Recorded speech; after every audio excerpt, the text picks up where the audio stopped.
He said that he will build his church.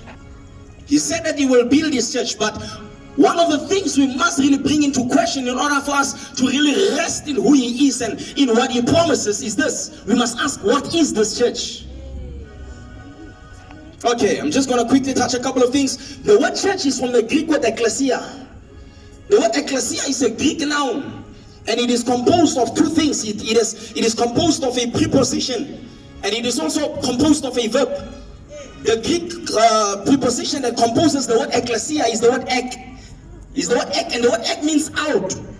I need you to follow me. The word ek means out. And then the word kaleo, the word kaleo means called. The word kaleo means called. So the word church, ekklesia, means the gathering of believers. Like we're gathered here today, this is a church.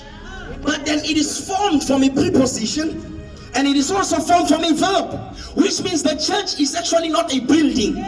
The church actually does not name a building, but the church is made out of a position, and it is also made out of a verb. It's an active thing, it's a moving thing. The church is not a stagnant thing. It's that kind of I take over spirit. It's built out of a spirit of dominion.